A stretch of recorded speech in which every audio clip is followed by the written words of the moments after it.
Welcome to world of infinity. Mariana ട്രെഞ്ചിൽ ഭൂമിക്കടിയിലേക്ക് താന്നുകൊണ്ടിരിക്കുന്നത് കോടിക്കണക്കിന് ലിറ്റർ വെള്ളമാണ്. ഭൗമഫലകങ്ങളുടെ ചലനങ്ങൾ മൂലം കാലാന്തരത്തിൽ ഭൂഖണ്ഡങ്ങൾ തന്നെ വേർപിരിയുന്നതും കൂടിച്ചേരുന്നതുമൊക്കെ നമുക്കറിയാം. അത്തരത്തിലുള്ള ഭൗമഫലകങ്ങളുടെ ചലനങ്ങളുടെ ഫലമായി ഭൂമി വൻതോതിൽ വെള്ളം ഉള്ളിലേക്ക് വലിച്ചെടുക്കുകയും ചെയ്യുന്നുണ്ട്. നേരത്തെ കരുതിയതിലും 300 ഇരട്ടിയിലേറെ വെള്ളമാണ് ഭൂമി കുടിക്കുന്നതെന്നാണ് പുതിയ പഠനങ്ങൾ പറയുന്നത്. ഏറെ നിഗൂഢതകൾ നിറഞ്ഞ മരിയാന ട്രെഞ്ചിലാണ് കൂടുതൽ വെള്ളം താഴുന്നതെന്നും കണ്ടെത്തിയിട്ടുണ്ട്. ഭൂമിയിലെ ഏറ്റവും ആഴമേറിയ സ്ഥലമെന്ന് കരുതപ്പെടുന്ന മരിയാന ട്രെഞ്ചിൽ നടത്തിയ പഠനങ്ങളാണ് പുതിയ നിഗമനങ്ങൾ നൽകുന്നത്.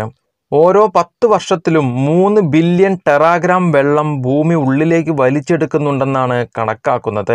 ഒരു ടെറാഗ്രാം എന്നത് മാത്രം 1 ബില്യൺ, അതായത് 100 കോടി കിലോഗ്രാം വരും. ഭൗമഫലകങ്ങളുടെ ചലനഫലമായി വെള്ളം ഭൂമിക്കടിയിലേക്ക് പോകുന്നുണ്ടെന്ന് ശാസ്ത്രലോകത്തിന് നേരത്തെ തന്നെ അറിവുള്ളതാണ്. എന്നാൽ ഇതിൻ്റെ അളവ് കണക്കുകൂട്ടിയത് തെറ്റായിരുന്നുവെന്നാണ് വാഷിംഗ്ടൺ സർവകലാശാലയിലെ ചെങ്കായുടെ നേതൃത്വത്തിൽ നടന്ന പഠനം തെളിയിക്കുന്നത്.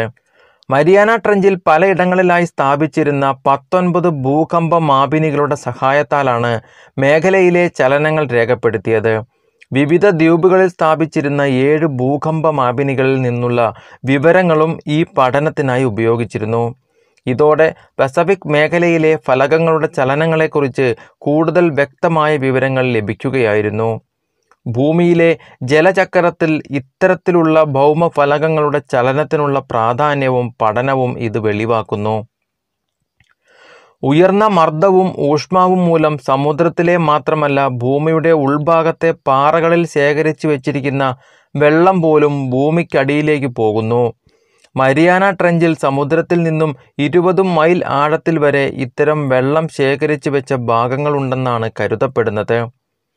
മരിയാന ട്രെഞ്ച് മാത്രം നേരത്തെ കരുതിയതിലും 4 ഇരട്ടി വെള്ളം ഉള്ളിലേക്ക് എടുക്കുന്നുണ്ട്. ഭൂമിയിലെ മറ്റു ഭാഗങ്ങളാകട്ടെ നേരത്തെ കരുതിയതിലും 300 ഇരട്ടി വെള്ളവും കുടിക്കുന്നുണ്ട്. ഇത്തരത്തിൽ ഭൗമാന്തർഭാഗത്ത് പോകുന്ന വെള്ളത്തിന് എന്ത് സംഭവിക്കുന്നുവെന്നത് സംബന്ധിച്ച് ഊഹങ്ങൾ മാത്രമാണുള്ളത്. ഇത്തരം വെള്ളത്തിൻ്റെ വലിയ പങ്കും നീരാവിയാകുന്നുവെന്നാണ് കരുതപ്പെടുന്നത്. ഈ നീരാവി മറ്റേതെങ്കിലും ഭാഗത്തെ അഗ്നിപർവ്വതത്തിലൂടെ പുറത്തു വരാറുമുണ്ട്. എന്നാൽ ഭൂമിക്കുള്ളിലേക്ക് പോകുന്ന മുഴുവൻ ജലവും നീരാവിയായി പുറത്തു വരുന്നില്ല.